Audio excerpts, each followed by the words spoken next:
Hey there, folks. All right, so today I hope I have a bit of an interesting treat for you all.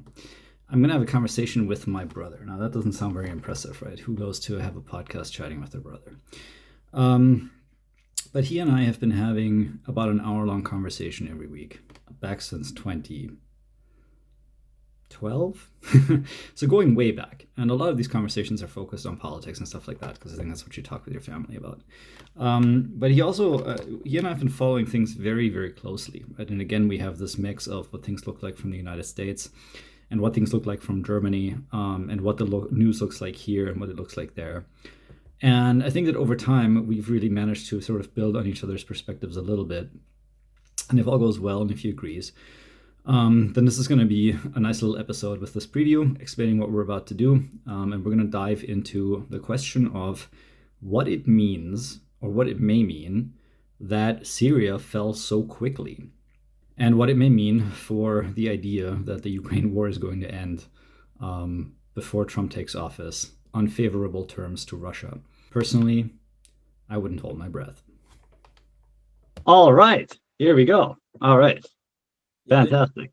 Okay, so what happened to your face here, man? This is yeah. So this is called a mustache. Some of us are capable of growing one. You may find out someday how this works. Congratulations. Yeah, we'll see if you ever manage to produce anything quite as glorious as this. Yeah, no, we've got the we had the November mustache challenge going here at work. Oh, you did Movember. You did Movember. Oh, yeah, fantastic. exactly. Well, congratulations. Yeah, so I'm in second place basically. First place goes to a guy named Mike Tamraz, who works a couple of offices, over from me, and he is of Middle Eastern descent. And like literally, that guy sat down for 15 minutes, and he grew the full Joe Stalin mustache. I mean, it was ridiculous. Like he went home one evening, and he came like clean shaven, and he came in the next morning, and he had the full like Mario Brothers, handlebar mustache going on. I don't know how he did that, but it's insane. And then in last place we have a young guy.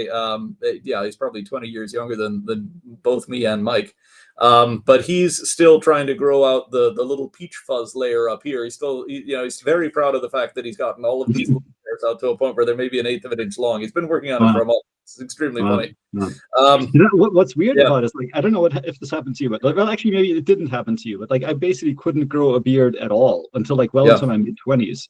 And something happened literally in the last 10 years or so. Like, I mean, now I'm well over 40, where actually my facial hair grows way more and way more densely than it did even when I was like 30. And I don't really know why. Like, I don't know what. Well, no, it's supposed no, really, it's supposed to be like that.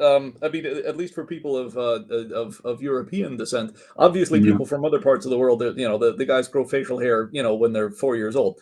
But I mean, there's a reason why Vikings were very, very insistent that their beards and their mustaches and their facial hair should grow out in a particular way once they could do so, because it was an indication of age and authority, right? So, like, and there's a reason why. There's a reason why a face that has a mustache on it tends to look more authoritative. It's because it's associated with a guy who is older, right, and who is probably in a position of some authority and responsibility in whatever little villages, Ice Age villages, our ancestors grew up in. So no, I mean, it's not surprising that you wouldn't be able to grow decent facial hair until you're at least in your mid to late 30s. I mean, the testosterone, I guess, takes a certain amount of time to affect all the follicles in a way that gets you to a point where you can, grow out something as magnificent and glorious as this.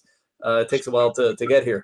I mean, I could have grown a mustache like this, probably as far back as, maybe when I was like 26, 27 years old. But it would have looked dumb. It still looks dumb. I mean, it's not like this. It's not like this is. Yeah. I mean, it's not like I'm making any sort of really convincing. I gotta say, the stubble kind of makes it work. The stubble kind of makes it work. If it was really just a mustache, I would tell all parents to hide their fucking children from you. Yeah. Right. Because you would be looking like an obvious pedophile. But the stubble kind of sort of rescues it. Yeah, exactly. Well, I mean, the main problem is that I've gone very, very gray here, right? And I've gone gray in the worst possible way. where like it works fairly well if there's still darker hairs on top and then like lighter hairs underneath, right? But what I got is a situation where all the color that's left in my mustache is associated with hairs that are as close as possible to my actual lip, and then the stuff that's growing a little bit further up on my face is basically just white.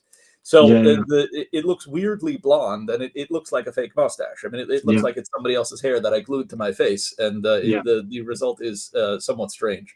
But the kids love it. I mean, for some reason, the kids are incredibly excited about it. And they want to see how far I can get. You know, they want to get to a point where I can at least curl up the ends here as if I'm some sort of English lordling. And then they want to take a bunch of pictures, and then Phoebe will probably shave this thing off using a hatchet. Because she's incredibly tired of the whole thing. She's really very, very sick of this whole undertaking. Okay. Yeah, well, that could still take a while, but I wish you the best of luck. It looks like it's going to get there. Yeah, I think. Well, we've also learned some really important things, right? Huh? You need wax. I mean, this is lots of wax. This only has any kind of structure right now because I waxed the crap out of it this morning, and I got it shaped to a point where, like, without the wax, it would look like one of those dish brushes, right? Like the dish brush that you've really used the crap out of, and the little fibers are pointing in all different directions, and some of them are like curled up, and others are sticking out straight, and some of them are broken off for some reason. Like it would look like that. It would look like just an uninterrupted, scraggly looking bar of weirdly twisted, white wires sticking out from the center of my face. But with the right kind of mustache wax, I use Clubman. You can get all of this sort of glued down and trained so that all of the hairs are pointing in more or less the correct direction on each side. But yeah, I mean it's not easy. The Mike, the guy that is growing the #1 mustache right now, he found that he has to go for the maximum hold, maximum grip version. Because again, like the particular facial hair that he's dealing with is capable of supporting 500 pounds per square inch of load. So like he has to apply the hot wax at high temperature, right, and then get it to like set in place, and then get it to cool down. So really, what he's got on his face is a candle. You might as well put a candle on it. I mean, you might as well drip candle wax into his beard at that point, right? I mean, it's a fiber reinforced. It's a fiber reinforced semi-ceramic composite, is what it is. It's like a bar of something. It's like a bar of something made of like polyethylene. Like if you were to melt polyethylene, right, and then get human hair somehow twisted into the polyethylene, and then get it all to cool down and harden. That's basically what you end up with. So it looks incredibly impressive. But from an engineering perspective, or even from like a basic maintenance perspective, it's a whole thing. Like there's a whole process that he has to go through. I also tried. I wanted to see if I could do the Ron Burgundy mustache. Because he has sort of reddish brown hair, and then like a reddish brown mustache.